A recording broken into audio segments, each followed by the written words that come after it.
Twitter, Instagram, and Facebook. And we have a fun night for you tonight, along with an awesome guest. And Josh, who do we have on here? That's right. We got one of my favorite podcast hosts and show hosts, whatever. If you're on YouTube, I guess it's called a show, but podcast, YouTuber, Alan Voivod. Like I said, he's my favorite. I love getting my 7 minutes out of Alan or more. See, he'll give you extra for free. Yeah. 7 days a week. You're guaranteed 7 minutes. You're guaranteed 7, but you might get a little more. Alan joins us. Before we get there, make sure you follow us on Patreon too. You can go check us out there if you want to support us. And we have a very exciting thing we're doing right now, which is the Beyond the Blast Doors Hyper Toy Drive. Yes, right? Where we are partnering with 12 other content creators in the Star Wars universe. And if you go to our website, beyondtheblastdoors.com, at the very top, there is a link to the Hyper Toy Drive. It's for Toys for Tots in the New Jersey area that hopefully we're going to get local 501st Garrison to help distribute some of the gifts. And they've already been coming in. You can... Yeah, we've already had some great response. Yeah, there's an Amazon list that you can pull anything from a $5 item to I think a $50 item. I think so, something like that. Something like that. 25. Yeah, and it's all Star Wars related, and we have until I believe it's December 4th, but I think that's a loose December 4th. So it is a loose December. So if you haven't already contributed, I know we've got other Star Wars content creators such as Star Wars Explained, Steel Wars, Tarkin's Top Shelf. There's a whole bunch, and they're all listed there on the website who are also being a part of this, which is a great thing to be a part of because COVID hits the charities as hard as it hits you and me. Yeah. So be a part of that.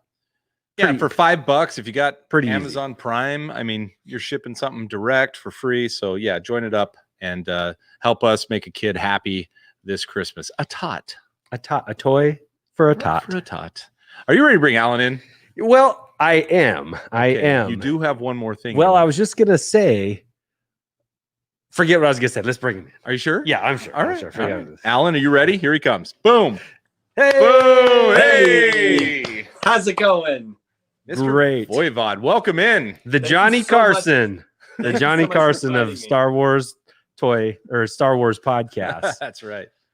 Oh, Alan, let's get right into this. When you popped up before the show started, both Josh and I were like, hey, what is that? And we got to ask for our viewership and for our listenership, what is that awesome presentation behind you?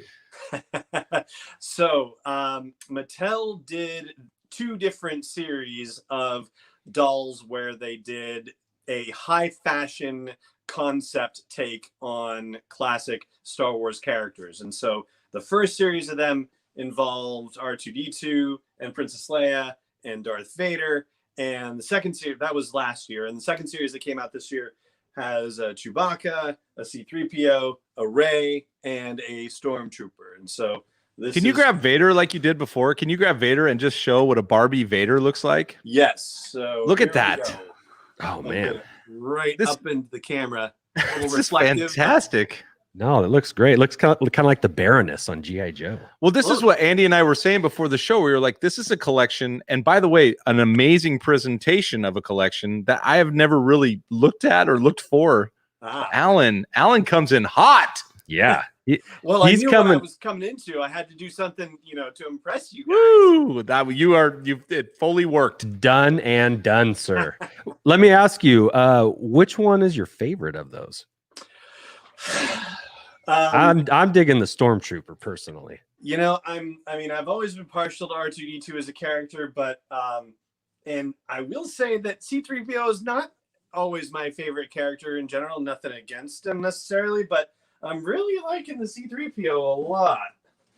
Which, if I can, it's like a Jenga puzzle. Do this. Oh, look at that! Yeah, she's beautiful. There you Foxy. Go. My gosh, now I'm going to collect Barbies. I think that's the only the only logical thing. Those boxes are fantastic. I don't care. I mean, it's just so collectible. It's so great looking. They're for your daughters, Josh. And this is fuzzy right here. Yeah, look at that. Look at that. Yeah, it's like a Is it like the bandolier strap kind of thing? No, or I think it's more like It's just the fur, actually. Okay. God, that's so cool. Just the fur. That is so cool. Oh, Beautiful. Well, thank you for joining us, Alan, and thank you for showing off your awesome collection, which now is going to cost me money. I appreciate it. Sorry. Oh, we want to give a shout out real quick to our live chat, those that are watching on YouTube and on Facebook. Yeah. Welcome for joining us tonight with Alan. It's going to be a fun little toy chat, and we got a couple of little side conversations that we're going to have along the way that should be interesting for everybody, toy fan or collectible fan or not. So, don't worry about mac and cheese. Anyway, we got a spammer in the chat, which I think means we're progressing. yeah, people think they're going to see If you stuff. have a spammer in the chat, we're progressing. So Alan, before we get started, one thing I've wanted to ask you, and as I know you cover it, but like, what's your take so far? Because we haven't talked to you. Have we talked to you during the Mandalorian? I don't think so. But what's your take on the Mandalorian in general? Just this season or overall? Sure, whatever you. I mean, I know you watched last season. It doesn't matter. So, what do you think about this season so far? Yeah, I will say, I'm already starting to think about the mid-season review episode that I've done previously. But I will say, so far, I'm much more impressed with this season. Not that I wasn't impressed with last season. Last season was great, but as far as the mix of when we watched the X-Files, if you remember the X-Files, they used to talk about the mythology episodes, and those were the episodes where the whole alien thing was part of the story versus the sort of monster of the week things. And I was always sort of a fan of the mythology episodes and less so about the monster of the week things. And I felt like the first season of The Mandalorian had that very kind of clear delineation like those old X-Files episodes did. Season 2 doesn't feel that differentiated. Instead, it feels like the overall story of The Mandalorian and the child is being more intentionally integrated into the overall adventure of the week kind of situation that we're getting. And I like that a lot better. That's been really well done. And I was very pleased to see them get back to Navarro on this last episode of The Siege, which is chapter 12 or season 2, episode 4, if you prefer. Right. To at least get back in touch with what we knew from the first season, which, everything on Navarro with Greef Karga and Cara Dune and what the aftermath was from the events of season 1, from Redemption, from chapter 8. Redemption? Oh, gosh. Hope that's right. Anyway, I think they've really done a fantastic job with the integration of it so far. So I'm really pleased. What about you guys? What are you thinking about it? I agree with you. I like your response to that because I feel like, in some way, everybody's like, hey, move it forward, move the plot. Let's go to a new place. Let's go to a new place. Let's go to a new place. I actually really liked going back to Tatooine. I felt like we saw a different Tatooine than we had ever seen before. So I enjoyed that a lot. Like from a different perspective, we'd always seen Tatooine either from Jabba's palace or from, R2 and 3PO walking through the dunes, right? And then, of course, Mos Eisley. That was Tatooine. But it felt, even though, anyway, I won't go down that line, but it just felt really cool because we're in a canyon. We saw a crate dragon, finally, which apparently the one we saw in New Hope was a baby. The skeleton was a baby that had died because that crate dragon was a lot bigger. So I'm with you, Alan. I don't mind going back to kind of the roots a little bit and grabbing hold of what the Mandalorian started as. I mean, for Pete's sake, it's only 8 episodes. So, going away from anything kind of seems foolish if you're not tying everything together, right? Like, I mean, they have a drama called Chicago that happens in one place. Mm-hmm. It can't happen in other places. So yeah, I agree with you 100%. I feel like there's no sophomore slump here. Yeah. And that's, I hate to even bring this up, but like as awesome as the first season of Lost was, the second season did not live up to the first season. Right. But and Lost is one of my favorite series. I'm one of those people. So, but this season of Mandalorian, has picked up all the momentum from season 1 and then taken it further.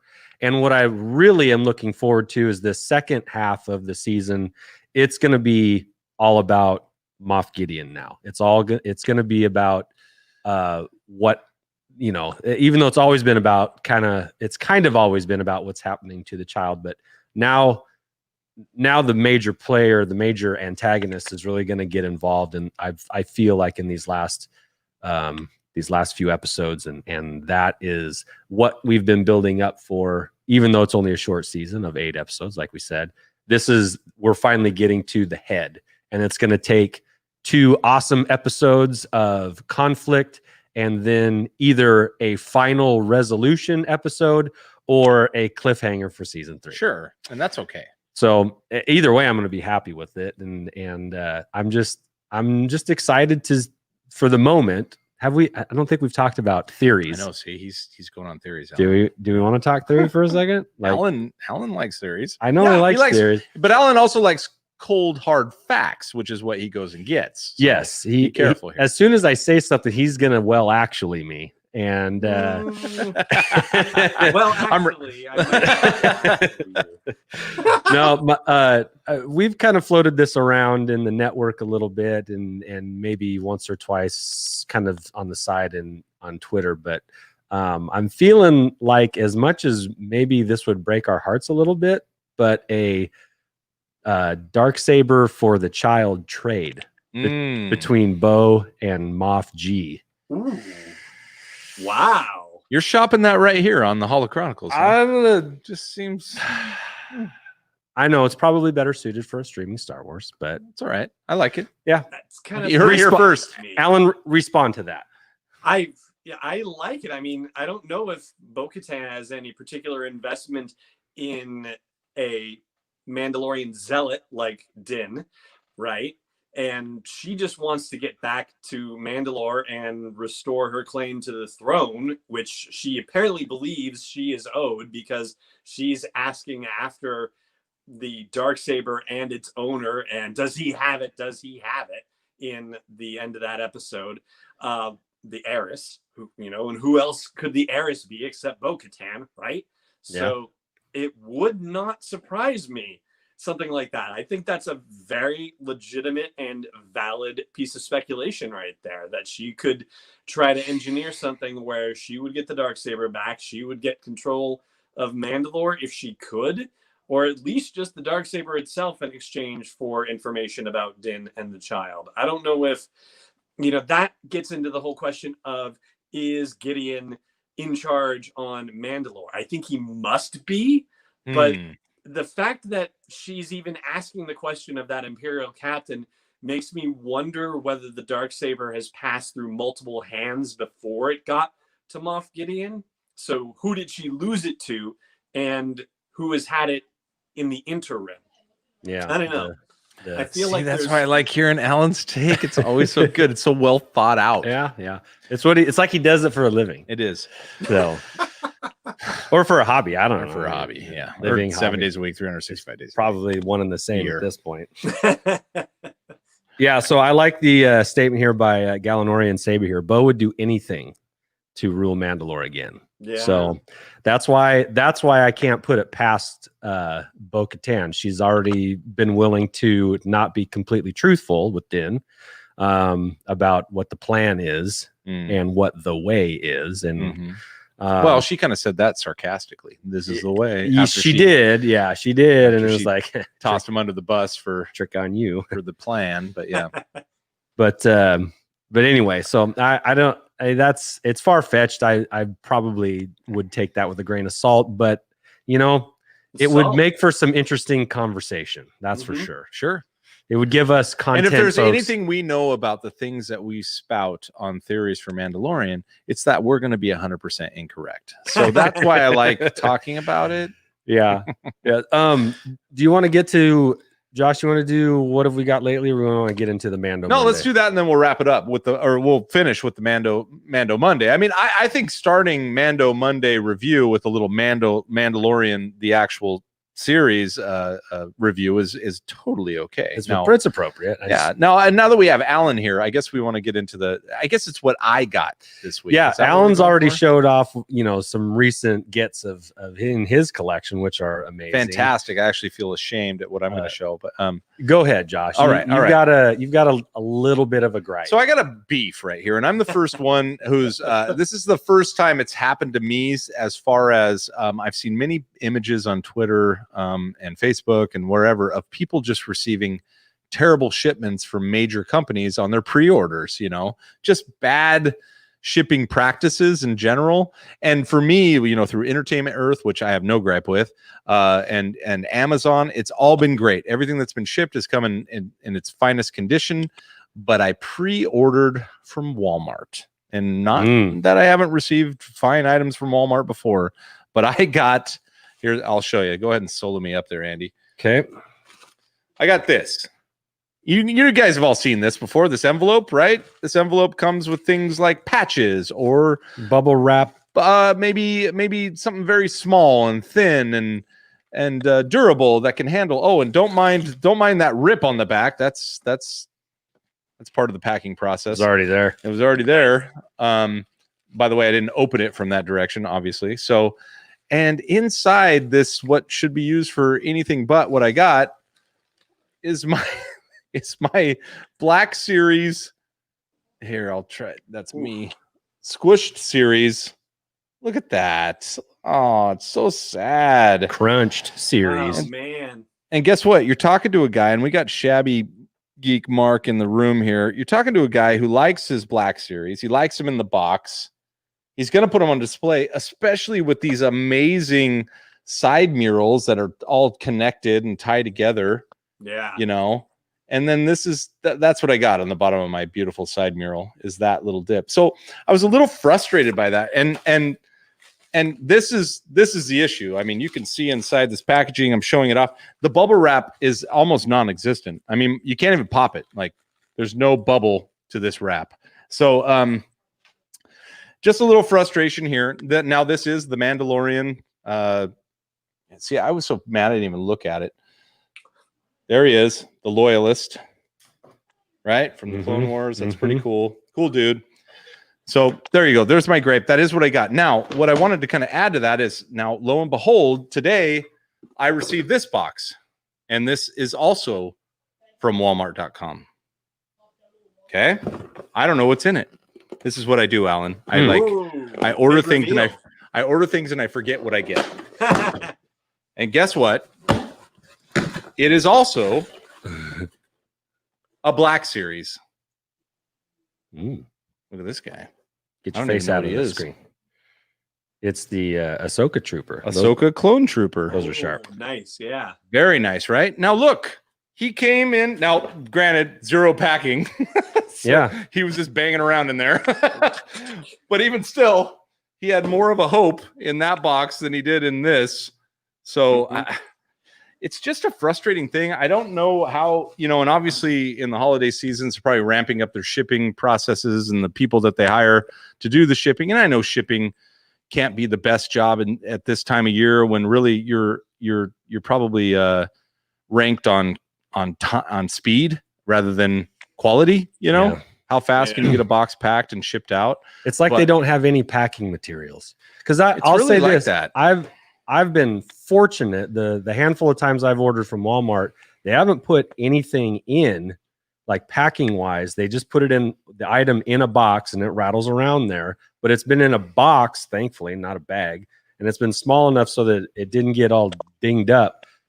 Matt says, "Well, you can set them free now because the boxes are damaged." I understand, but look at that mural. Look at that mural. Look, it connects. It's the Mando right next to the trooper there, which I think is. Hey, and we got Paul here. Paul is watching here. We got an Ahsoka poopy Walmart. Poopy Walmart is a hey Paul is a correct statement. So there you go. Normally, Alan, we kind of reveal what we get and we like to talk happily about it. But this time I was like, and Black Series we've been getting a few of already, but it's just kind of frustrating to have, you spent some money. Did that connect? Yeah, anyway, and I got this dude too, but I already had one because Andy, my buddy, takes care of me. Yeah, that's true. Oh. I do. So there you go. That's enough of me. David says no one puts an 87 Camaro out on the front lawn if the hood is smashed in. You're absolutely right. Although I've never, well, I don't know why an 87 Camaro. I'd go a little. I think that's better off dead. I'd go But I 67. get it. Okay. All right. Better off dead. All right. Well, the thing that $2. Exactly $2. But the thing that I got is what I got when I walked in tonight to your place here, Josh, and that is I got this Yes. t-shirt. Alan, do you see what we're rocking tonight? Those are awesome. Those You have one, Alan? Do you have should one? Why don't you? Why don't you have one, I Alan? know why you didn't, because it wasn't mandatory. That's why. Yeah, I didn't get the memo. Sorry. Did you see our lanyards though? Let me get the officials. Here, let me take this. Oh yes. Okay, Let me take this patch off. Very nice. Yeah. Oh, very cool. So I got a package in the mail last week, and I hope a lot of other people did too. And I kind of like this that they paid up, even though it was a little late, right? But obviously pandemic. But we got the Star Wars Celebration 2020 Anaheim pack, and of course, when you buy from Swag. ReedPop, the swag. When you buy the ticket from ReedPop, they give you all the add-ons, and I'm a sucker. I'm like, yeah, I'll take the T-shirt. Yeah, I want the lanyard. Yeah, I want the the buttons. So we got some cool buttons there or pins. So we were pretty excited, and Andy and Ryan were like, in honor of the fact that I probably would have gotten to meet Alan. Yes. Were you going to go, Alan? Yes. Of course you were. I would have been able to meet Alan. I would have been able to meet all of our fellow network at the Beyond the Blasters network teammates, which would have been because we come all across the world from Canada to the UK to a lot of East Coasters out there too, to Midwest, and then of course we hold down the Northwest. So, and you, Alan, you said New Hampshire, right? Is that what you said? Yeah. Is the capital of New Hampshire Montpelier? No, that's Vermont. It's Concord. Concord, yes. Concord, New Hampshire. Yep. A nice So try to close. teach. So That's why you teach math. Yeah, that's why I teach math. About 2 hours north of Boston, just to give you a bearing for it. Okay. Nice. Well, we're 2 hours south of Seattle, if that gives you any bearing. Yeah. Yes, it does. It does. They're both places we can't fly to right now. right. Yes, that's how I feel. So yeah. But anyway, so we're happy to represent for all our friends out there that didn't get to make it to Celebration that would have, and all our friends that wouldn't have made it anyway. So I guess good on you, and we'll see you in 2 years. We'll see you in 2 years. We Yeah. just got that. Did you get that? The 2022 August, what is it, 25th, 17th or something like that? 2022 email. It just kind of passed. Not. It passed up your. Did you refund your ticket or not? I refunded it. Okay, that's actually. why you didn't get it. Mine passed on because I was just like, oh, it'll be next year, which of course I was dead wrong. So, yeah. As many of us were. Right. All right. Well, Alan, without further ado, why don't we get into some Mando Monday mania, right? And we've got a drop for that. Mando Monday Mania. All right, there you go. We like doing weird editing stuff, Alan. Don't mind us. I like it. All right. So first on the list, why don't we talk about some vintage collection announcements? And the first one that we have, which is one we've seen before in the retro line, but that's okay. We knew vintage would come out with it, is Mr. Grief Karga. Mm-hmm. Now, Alan, tell me, when you're looking at that picture, that's not a toy. It's not. How's that possible? It's not a toy. It's not a toy. It's a picture of what a toy would look like if you had made it a toy. I can't believe they released that. They didn't even make a prototype. They're just like, let's give them the. It looks very 2D. It looks very 2D. I guess right. I gotta put my glasses back Put your on. glasses on and look at him. Because I have to be honest, if the toy looks that good, as Mhm. far as from facial structure features, but it's Well, not a they're toy. getting better with that stuff, aren't they? They are. Yeah. Gotcha. Didn't it? Mhm. So I wonder again. This is a common curiosity of mine. Is the robe or the cape? Is it cloth or is it molded? I know it looks cloth to me in the obviously the computer rendering that they use to represent Grief for the vintage collection. It's very interesting that they couldn't get the model for this. I don't get it. It's the first time I've ever seen this. Yeah. Mhm. It kind of looks like a comic book cover. It does. It's the first time I've ever seen them kind of like announce something. And Oh, use... yeah. Framey just said that in the chat. Oh, did he? Yeah. Yeah. Well, great. It minds. does look Forsty. like when with the Star Wars comics when they used to have those little, alternative cover inserts that you go through over and over again with the first series of Star Wars. Yeah. Yeah. It's very interesting. Yeah. I agree. Unless that's what you're getting. You're getting a paper doll inside of a card back. I don't know. We'll get to the paper doll section. Yeah, of the we'll day. get to that one in of a the minute. things they haven't done yet, is it?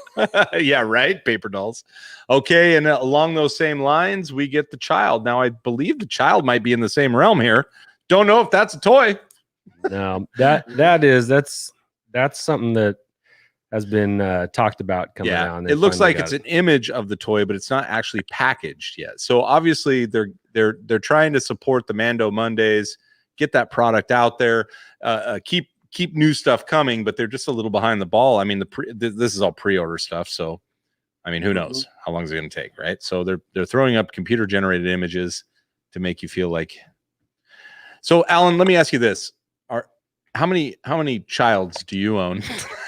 How many children? I don't know if that's a great question or not, out of context. Oh, he's got one. That's a Black Series right there. Look at that Yes. little beauty. That's the only one. That's the only one of him that I own. So Actually, that's not true. My older son got me one of the Lego brick heads, okay, Yeah. yep. and Those so are cool. I have that dual pack combination of the child and the Mandalorian as a brick head. So How do you Excellent. feel about the child as a character in the Mandalorian? Is it getting too much attention or not enough? I think they are balancing it correctly, but Perfect. I will say that I don't know if I've actually said this out loud anywhere. Ooh, There's a part of me that believes that this series does not work if the child is anyone else except a member of Yoda's species. If Mando goes into that, encampment and with IG-11, kills all of those Klatooinians and whatnot. Was it Klatooinians? No, I can't remember. No, it's weak way. Kamina. No, Oh, wait. they're shoot. Yeah, all we're of all those mercenaries. We'll just leave it at right. that. And if he goes in and he finds any other species of character other than this one, I don't know if the series works as well. You're saying if it was a Hutt species, it wouldn't have worked? Yeah, if it was Stinky the Hutt, no. Stinky. Stinky the Hutt. I agree. I agree. Still cute for sure, but I honestly think the series does not work unless it is this character. So Well, that's the genius of Favreau and Filoni, right? yeah. I mean, I agree. And Mhm. especially one, did you see the where they went through the iterations of what it would look like, the child? I mean, they landed on that, which is the cutest thing you've ever seen in your life. And there were some not so cute versions of the child. And so, no, not at all. Like you would not have been endeared to it at all. So I think you're right. Alan, they were weak ways. They were weak Okay. ways. Weak ways Okay. in There the you go. in the shootout at the OK Corral. At the Yes. okay. All right. Thank So we have the child in the vintage collection. We have Grief Karga. And here are a couple comparisons since we need to distinguish between all the children that we have coming our way. Yes. Yeah. We've got the Razor Crest child. That's how he looks. He's got a little pearl in his hand. Don't know what's going on there, but he's He's got the silver knob. Oh, it's a silver knob. Thank you. The pearl's much bigger. He's palming that, so he's gonna dunk it. We've got the Walmart release. This one looks like a grumpier, angrier child, which Walmart, I get. Because he's disappointed in their packaging as well. Right. And then we have Child plus Frog, and that's standard release we've got. So here we go. Let's recap. Razor Crest, Angry Walmart, and Standard. So then my last question is, have we had enough of the child in toy form? In merchandise. I don't think so. I think that's what we're doing here. Like maybe we think it's too much. Maybe Josh thinks it's Maybe too much. Josh thinks it's too much. But I think in order to get to the masses, you got to hit them from all directions. I mean, grandma's going to be walking down the right aisle and see the right thing and remember that her kid said, "I love that green baby," and pick up the toy for Christmas. So I'm okay with that. So yeah, They're going to give you every possible iteration. every possible one. They will leave no stone Child unturned. unturned. Dang, again, not very good structuring. Here we go. Speaking of the child, we've got a wanted poster puzzle. Now you can't tell maybe from if you're watching, but that's a puzzle. So if you're bored on Christmas Day and you want to put a puzzle together, If you look closely at this has got small pieces. This is a tougher puzzle than you might. This is not for little kids. This is a grown up.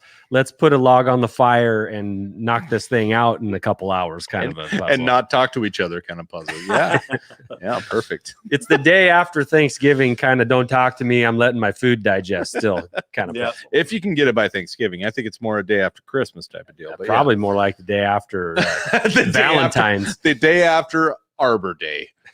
Arbor Day. Yeah. So, Good Alan, call. Alan, what do you think of these? I looked at these, and have you seen these? These are wood art plaques. Now, I guess we're getting a scale off the cushions of these pillows, or oh no, we have a Wookiee for scale down in the corner, bottom right. Oh yeah. So from Regal Robot, these look great. Alan, do you know what they are from?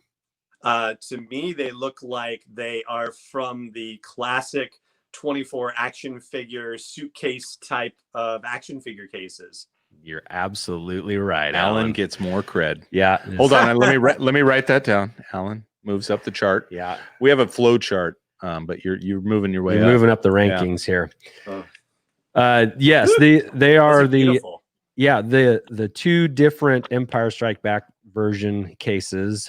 One with a red interior, one with a tan interior, and then the Return of the Jedi. If you're actually going to find that case, that's going to cost you $200 to $300. Just as an aside on the vintage stuff. But these plaques represent the covers to those. They're a nice throwback, tip of the cap to the years past, and definitely directed at an audience of 40 to 50 something year olds. So, Well, let me ask you this, Andy: are you going to get one of these or all of these in your collection?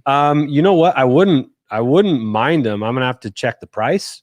Yeah, because I didn't check that. I just grabbed the photograph, but they are definitely something that I could see adorning a wall in my home. Okay. All right. That was a Christmas list for all of you listening out there. Yeah. All right, I'm ready to dive into this. This is very interesting to me. I am a patron of Columbia Sportswear, which is our hometown sportswear manufacturer from it's a local, the great city of Portland and beyond, Seattle. So Columbia has done some great things. I own a Columbia Star Wars themed jacket, which is the what was it, the Empire Strikes Back crew jacket from Hoth. I got it. It's over there. I'll pick it up for you later, in. I'll show you. I'll go model it. Oh, he's gonna go model it. All right, Andy's gonna model it as we look at this, and that's a good thing. So Columbia, here's the thing about Columbia. Their gear is second to none when it comes to quality and warmth. I mean, if you're buying gear to actually be warm, which was the issue I ran into when I bought the other my Star Wars themed jacket, the thing's too damn warm. I can't wear it anywhere except a Hoth-like location, or else Norway. I'm sweating. Yeah, exactly, except Norway. So here's the Mandalorian launching in 10 days. Obviously, the hours are ticking down if you go to their website. But here's what they're launching, and I'll get to Andy in a moment. Should I get to him now? No. Go. Okay. So, and here he's going to flicker on the screen. So this is the Mandalorian Interchange hybrid jacket, and its price tag is $300. So that's the deal with Columbia. If you buy a Columbia jacket, especially a Star Wars themed one, you're going to pay a premium price. And now this jacket for $300, you do get two different variations. You're getting the jacket as a whole, which has an overvest, or you're getting the two parts. You can wear the vest on its own, you can wear the jacket on its own, and they all have pretty good stylings. As a matter of fact, what I like a lot about this is I wouldn't feel self-conscious wearing this jacket out in public. People may not identify it as a directly Star Wars themed jacket. As you can see, the vest has some nods towards maybe the Beskar armor, but it's not like a blatant, laser scored armor look or something like that. I wouldn't be embarrassed to go to my kids' outdoor graduation in this in the middle of February. So what do you think of these, Alan? They're very nice. And I agree with you. Yeah, it's definitely a more subtle presentation comparatively speaking. And yeah, I think they're very well done. And my own winter jacket is a Columbia jacket, knock on wood, that I was able to get at a end of season sale a couple of years ago. Yeah, right. So, You mean, is it as subtle as this? no. I'm warm. I I'm love very it. warm. So you get the Yeah. no, it's the other side. Yeah, you get the Star Wars right on your left chest there. You got crew, Norwegian unit. And by the way, the crew is Velcro rip-offable, so you could custom the crew badge if you wanted to with your own name. The patch, yeah. You get the Empire Strikes Back. And the cool thing is it came with a beautiful box and the history behind that jacket. So I'm really speaking to the quality of Columbia. Yeah, you have the thermal interior, which is like the reflective, that's their own patent, where like takes your body heat, heats it up to 150 degrees and shoots it back at you. And there's the coordinates. The coordinates, if you wanted to actually visit where they were shooting, they have the longitude and latitude. Yeah. Nice. You wear it well, man. He's taking it. Yeah. See, and instantly you are. And I love that you're wearing the 40th anniversary Empire Strike Back shirt. That's underneath perfect. it. It was a perfect presentation. Synergy, baby. So, Alan, just when you thought that you would be okay wearing the Mandalorian jacket, they went ahead and added this for your kids' graduation. Look at that. Is that separate? Do you buy that? That's separate. It's $40 more. So you're going to pony up $300 for the jacket and vest, but you're going to go and add $40 more for the gator. Which, by the way, in any other year, you'd be like, yeah, no, I'm not owning that. But in this year, you might be, hey, I can go out in the cold and still be COVID safe. you know what this reminds me of? This reminds me of the knights from Monty Python and the Holy Grail. Run away! Run away! Yeah, so you can get yourself a lovely gator. Have at you. Have at you. It's only a flesh wound. Yeah. Now this is a shrubbery. Well, that was nice. Now this is where Columbia shifts gears for me, like from a financial standpoint. Then you can get this beautiful little thing. I've got a new little niece on the way, and this little for $50 you get this adorable little bunting, which I think Columbia kind of knows. They're like, yeah, we know you're going to pay $50. It's not going to work. It's not going to work in 6 months. So, we got you.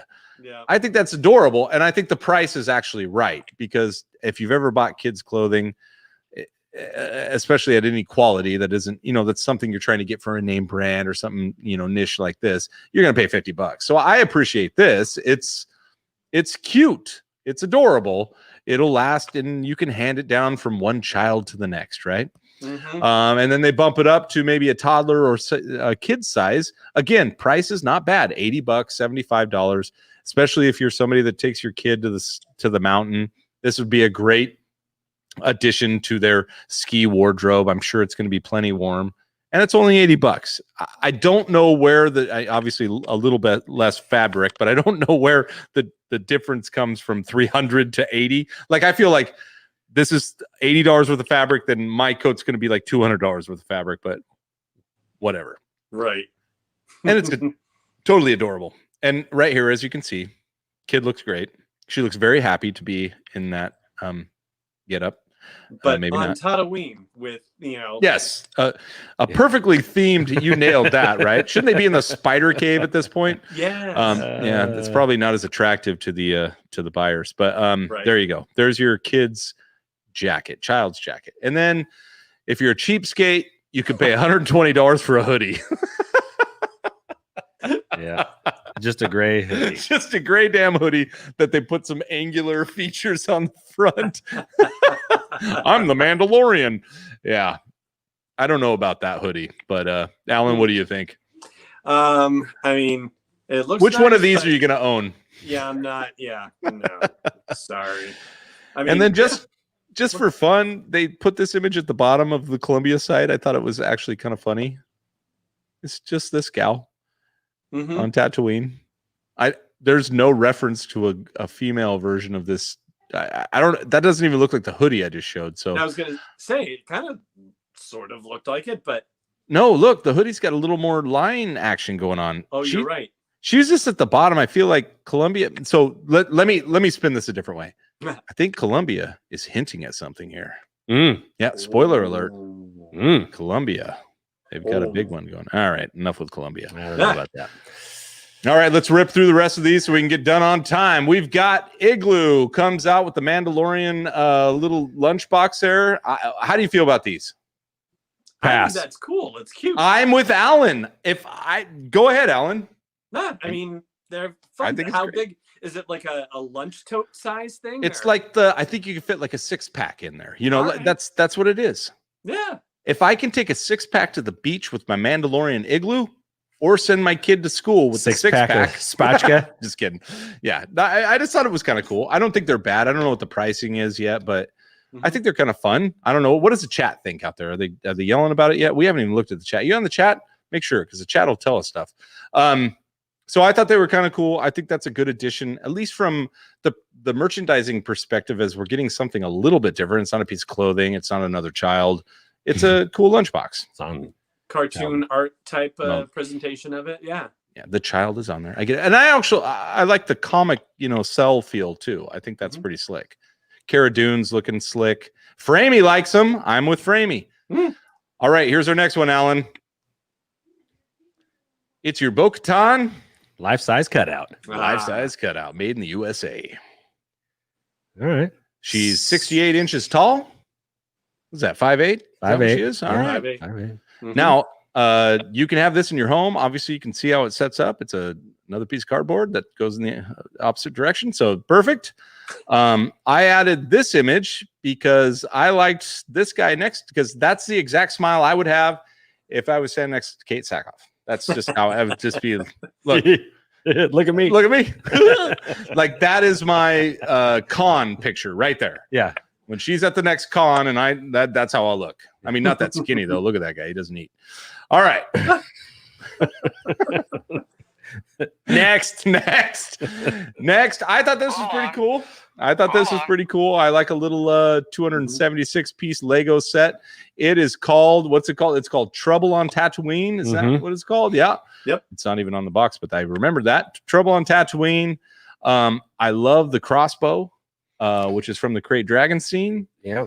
You got yourself a Tusken Raider. You've got yourself the Mando. You got the child in a little in his punching pouch in the back, which is awesome. And then what is the scene there? Is that's a Raider hut then, right? Or a Raider Tusken Raider camp. What do they call those?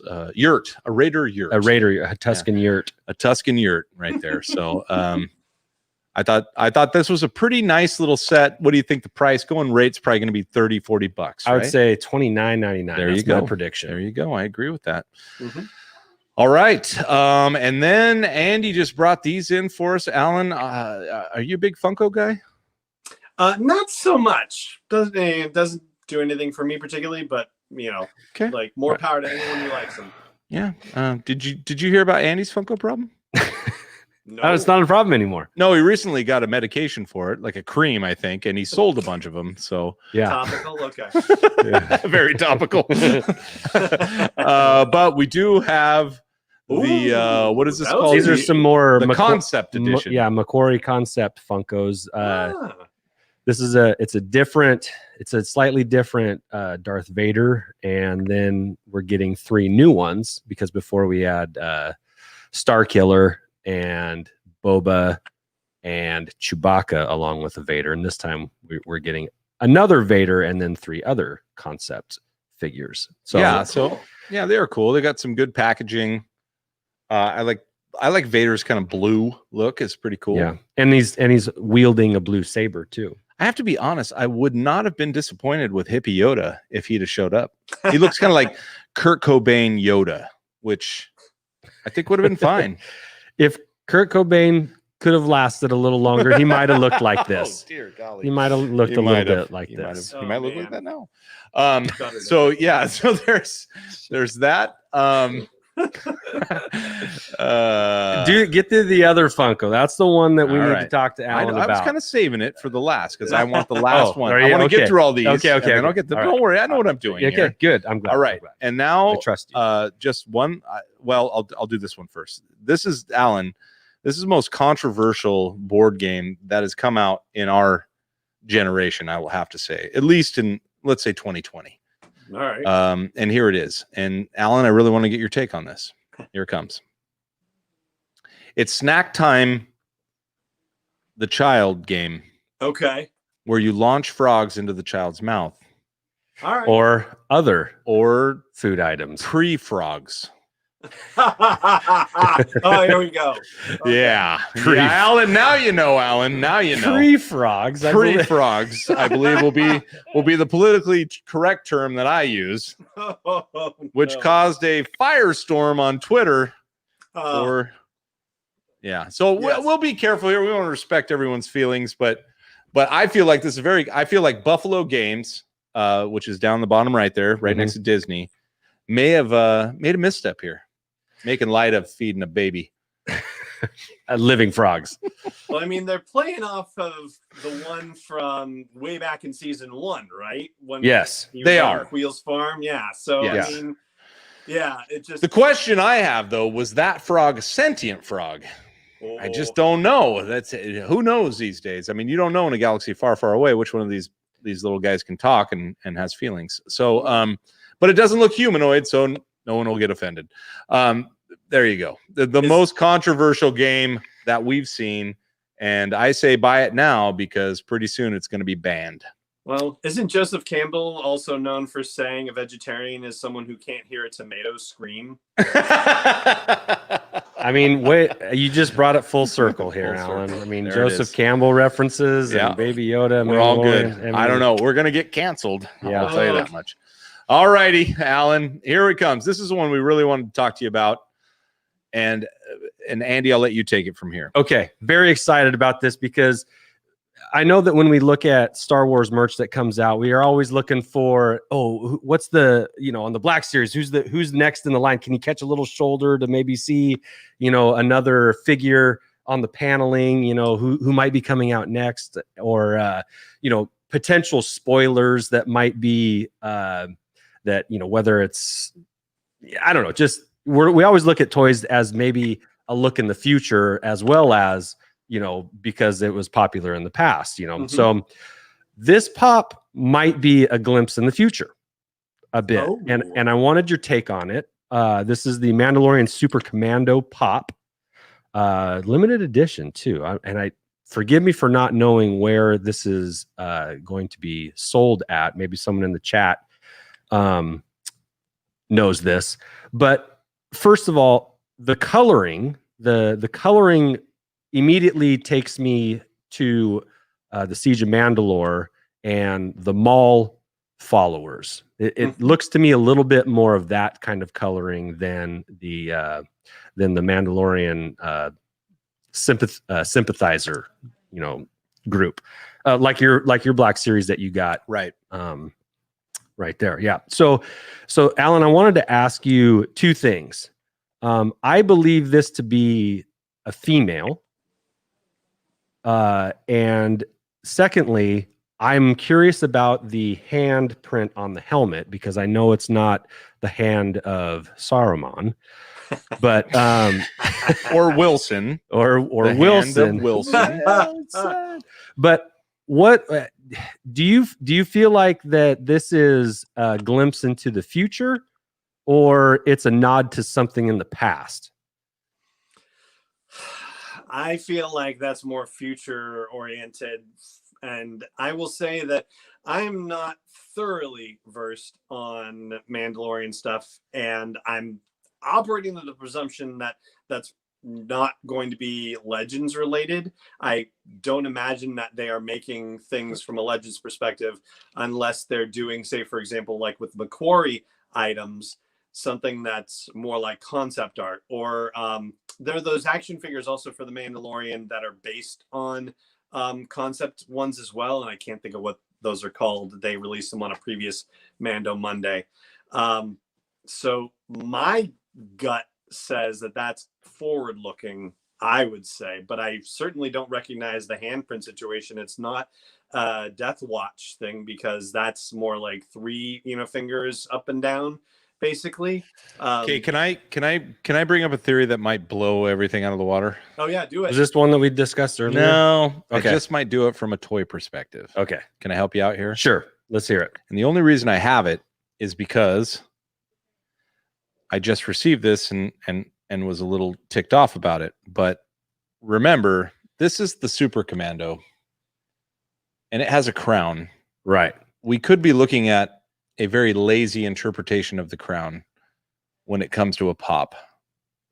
Well, It's- the crown was to symbolize Maul. I understand that, but we already have the Super Commando right here, and we saw the Super Commando where we saw that the crown was already in season 1, right? When the Mandos came down, or not? Have we never seen this character?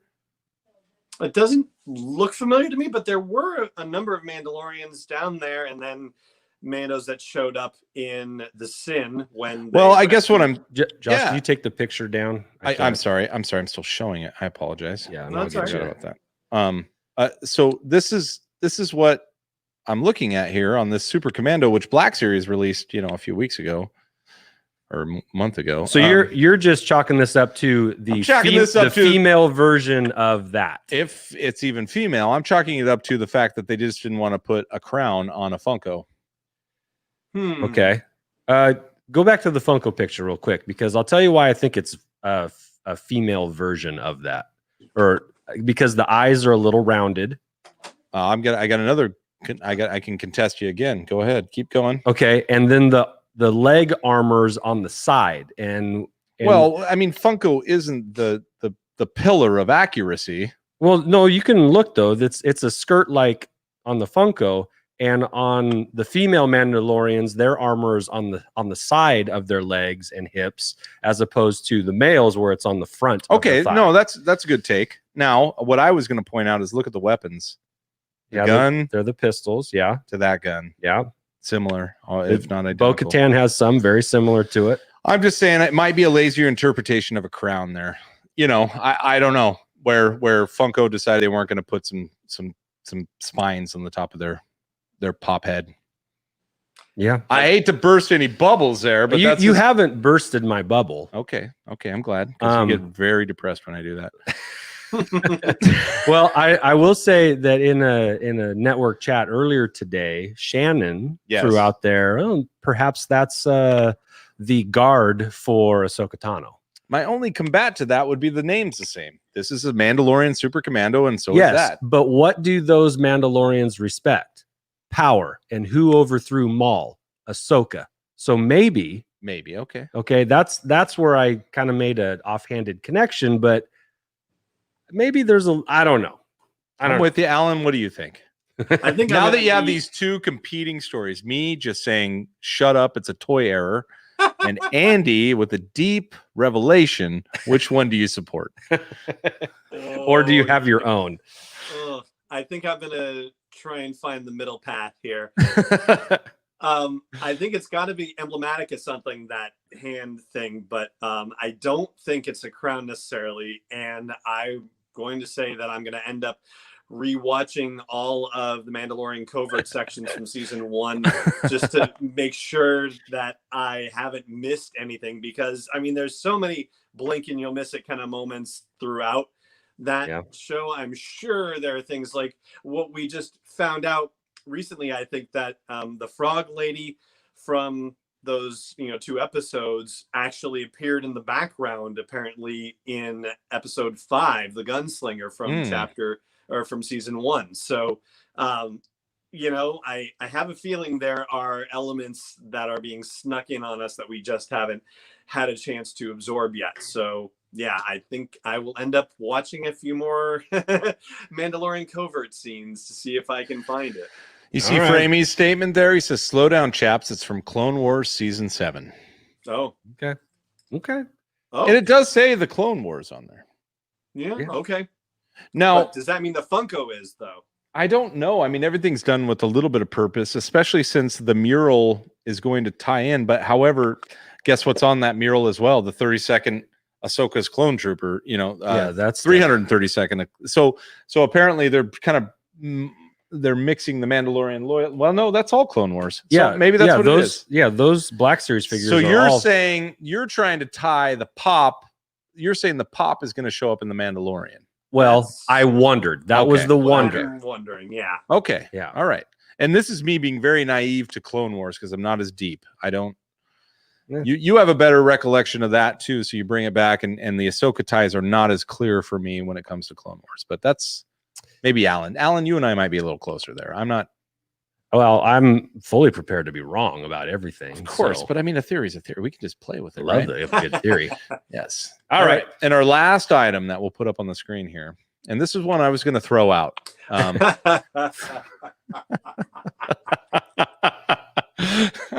have a little challenge. I wanted to present just mainly to the chat, and even to you, Alan. Alan, I'll throw this out to you as well. These macaroons are blue, right? Well, I wanted to just kind of, for the cost of shipping, I wanted to see if I could create the blue macaroons with laser etched mudhorn symbols on the top. And ship them out to 5 people, a pack of whatever I can buy. I don't know, 6 or 12.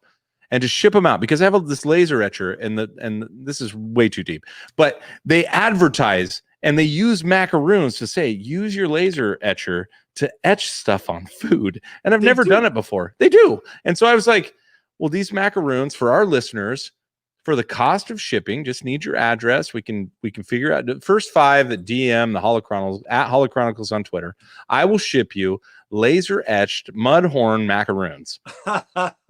So Alan, just hit it. Alan, I might send you some just because now. So because you're with me. So you're gonna get if I can find the macaroons. Hey, this wouldn't be the first laser etch thing we've sent to Alan. I know. We help Alan out with the laser etcher. And I love it. I'm so honored to have that. Well, you're about to get some perishable foods. So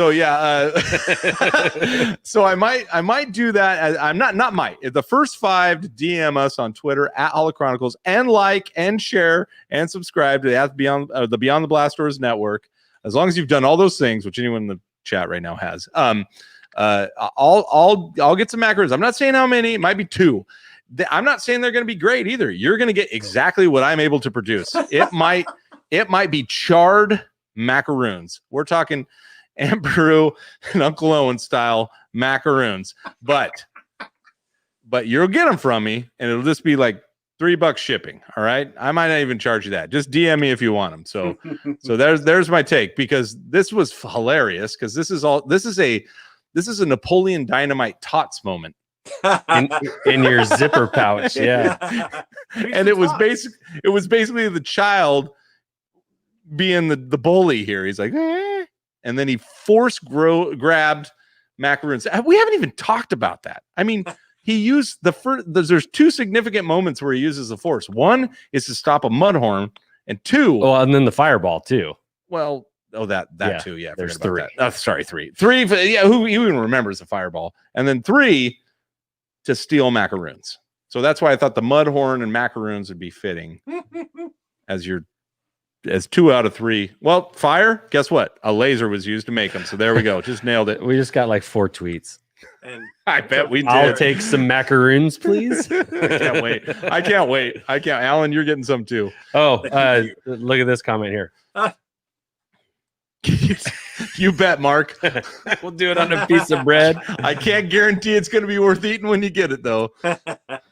Oh gosh. All right. Well, Alan, so tell us, I mean, I know we asked you about the Mandalorian in the beginning, what you thought of so far. What do you think we're going to get just give us your best prediction to round out season 2. Any hot takes? Any hot takes? Anything you leaked? Alan, you have your finger on the Disney pulse. Hasbro Pulse. Hasbro Pulse.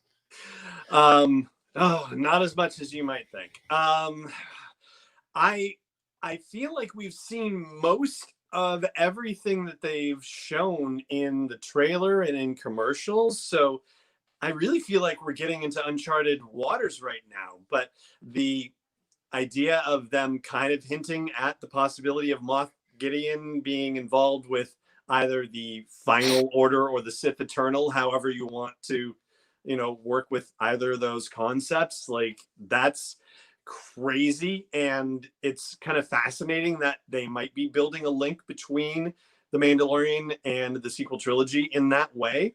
So I hope that they give us another little drop or two. It was great to see Dr. Pershing again, so I'm glad that he just didn't disappear off the face of the earth, and I'd love to know more about what's going to happen with that. But the fact that they've kind of said we need more blood from the child, well, that suggests that something's going to happen to the child, and maybe, as Annie was saying, it's going to be Bo-Katan who gets the child back into the Imperial's possession in exchange for some victory on her behalf that betrays everybody else.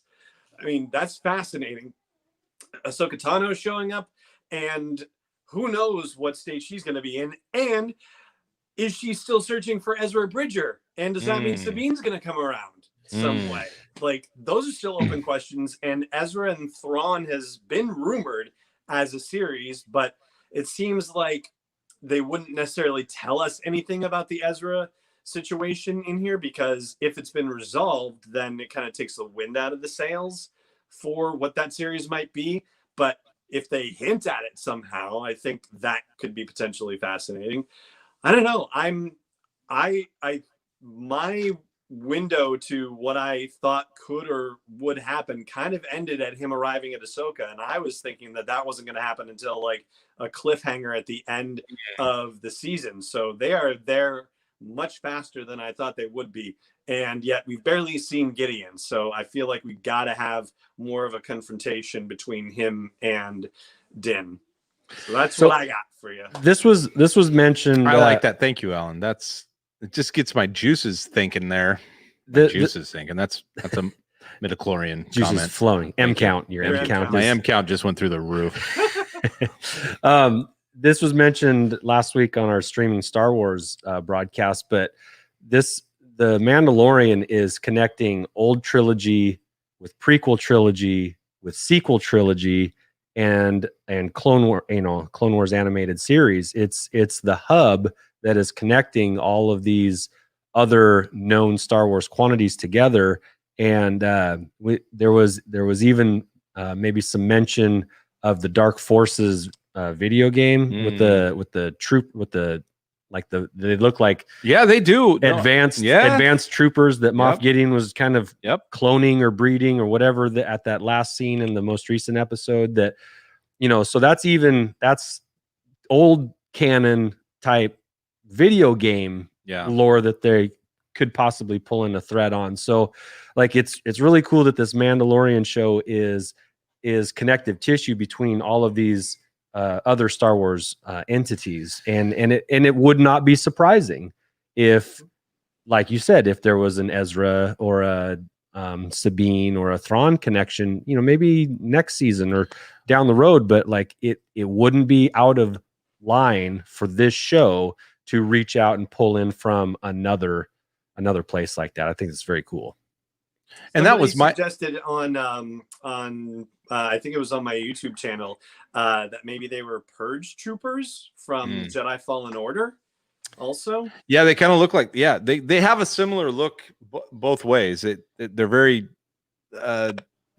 angular and almost Battlestar Galactica looking. A little Cylon-ish. Slash Vader slash just old TIE pilot, kind of bulky, right? But bigger. I don't know. There's if you look at the Dark Forces concept art for the Dark Troopers, it looks a lot like those. Which why wouldn't they? Why wouldn't they pull from great content and bring it into a new storyline? And that's what kind of led me to, based on what you were saying, Alan, like how many series have we watched where the biggest, enemy or protagonist of the show wasn't the biggest one of the series. So we defeat Moff Gideon, who's next? And that leads into a even larger, it's Palpatine. Yeah, not that. We already got Palpatine. We're good.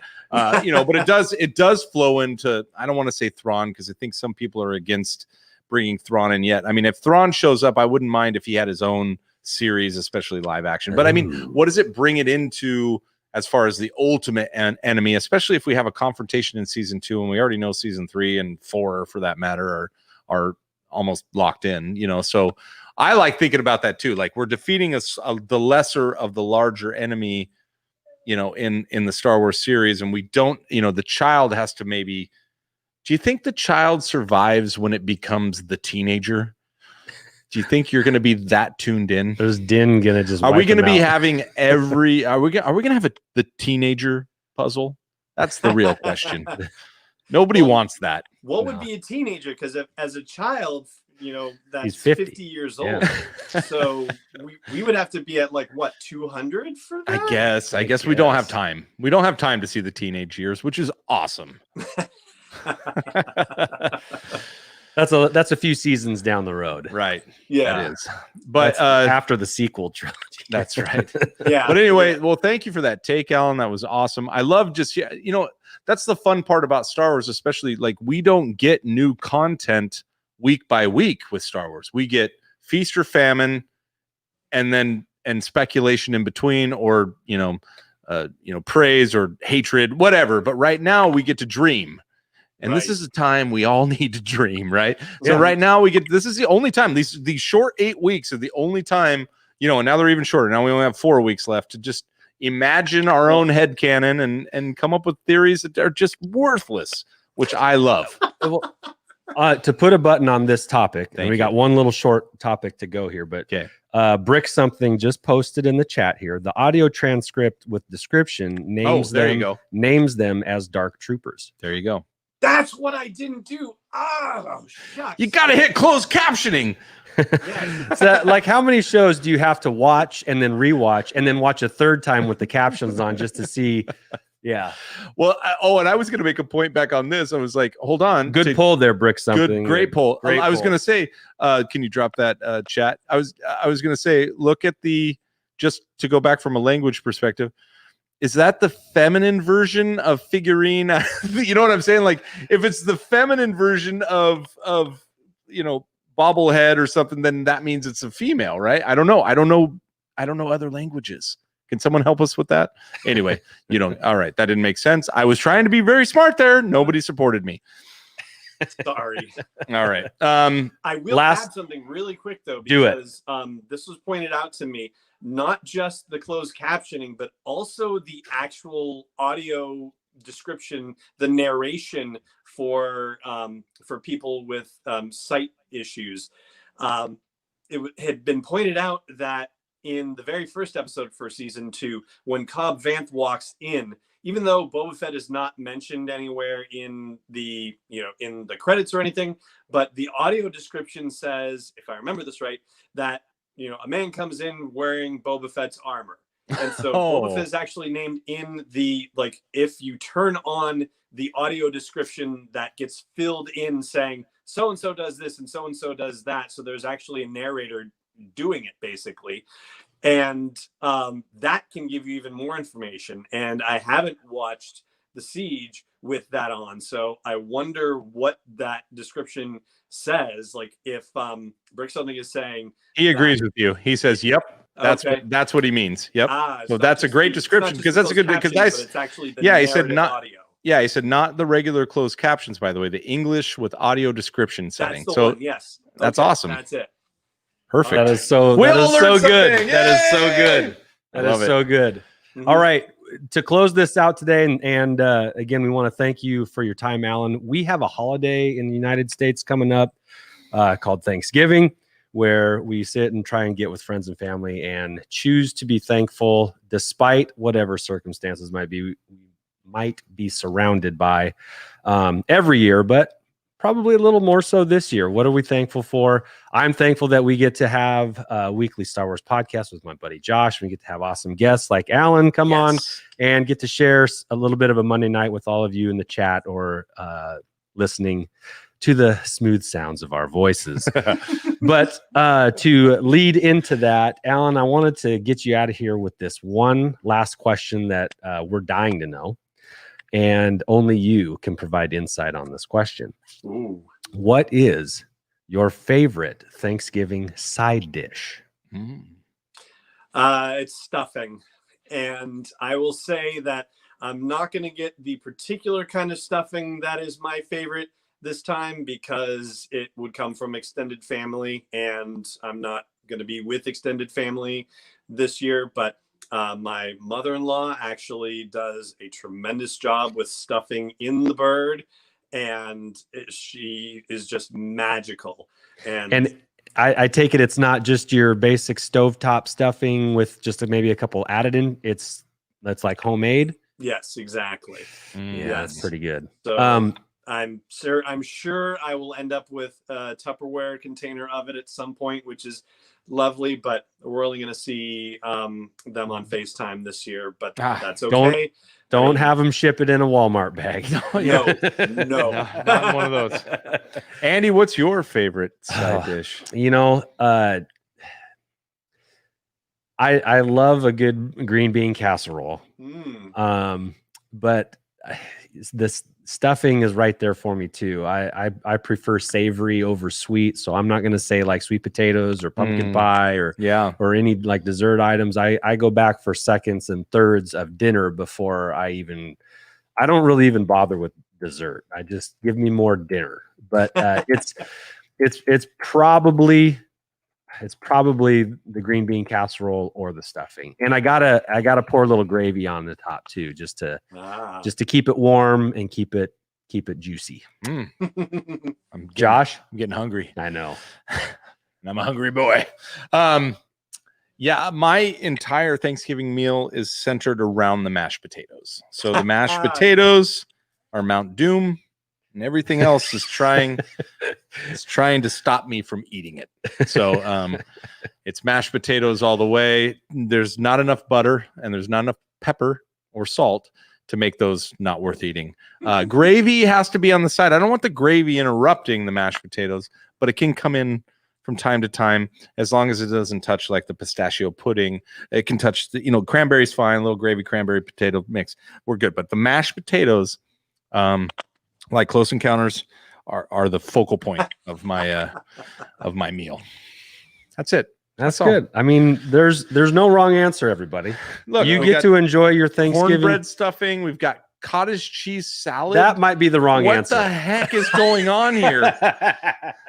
I'm just killing Gil, sir. Just kidding, buddy. You eat the heck out of it. I've never had it, so you I just can have don't my know what helping. that means. You can have my helping. Don't know what that means. Oh, that's so good. Oh, we actually, Andy and I talked before the show. We could do a whole pod on this topic, but yeah, because plate construction and design on a prominent meal like Thanksgiving is something that I care a lot about. And so like we might do. He's a riot at the dinner table. No, I'm like, hey, did you know that's touching? Did you want that to touch? You're getting some gravy in your corn. Is that cool? Need an extra fork to block that off? Yeah. Hey, your mashed potatoes are in your salad. Is that what you wanted? Did you not think that through? So anyway, maybe that'll be a patron only. Yeah, we'll hit you guys up maybe this week on Wednesday night when we're all hungry. Yeah. It's like, get ready. So, Alan, we haven't done a very good job of promoting you tonight. Thank you so much for joining us and helping us. But Alan, where can everyone find you and find your wonderful show that everyone should like and subscribe to? Where can they find you? Thank you so much. So Star Wars 7x7 is meant to be a daily dose of Star Wars joy. And as we are recording this, episode 2334 came out, I believe, today. Is that 5 years running? That's 6.5. 6.5. 6.5 2014 he started. Yeah. Oh my gosh. Every day for 6.5 years at your daily dose. That's a true. And you're daily still dose. married, right? You're still married? Yes. You can do it. It's possible. 20 Everyone years can. in August. Congratulations, sir. Yes. Thank you very Wow. much. And so sw7x7.com / and then whatever your favorite podcast app is, Apple, Google, Overcast, Spotify, YouTube, if you prefer a show, whatever you like there. SW7x7 podcast on Twitter and SW7x7 on Facebook and on Instagram. That's awesome. And we love your show. You know that. We've been fans since the beginning. You were part of our inspiration for doing our own pod. Definitely, we stole tons of content from you. So it was great. We just love that. I'm just kidding. No, but we truly love having you on. You are one of our favorite people and creators. So thank you so much, Alan. We'll be excited to meet one day in 2022 or 2024 or whenever it happens to be. It'll be a fun day when we get to shake your hand in person. Yes, definitely. No, you guys are great. I love coming on the show, and I'm so grateful for your support over the years too. Thank you so much. Thank you, Alan. Hey, do you want to take us out with a hey Rebel Rouser, punch it or something? Whatever. It's your line, not mine. Oh, there. Oh, he's got a dark saber. Oh, what? Hold on, let me solo in. Oh. Bo Katan's gonna have to come after me for this. Say punch it. Alan, give us a punch it. Punch it. The guy, which is where my studio producer is at, actually. But punch it.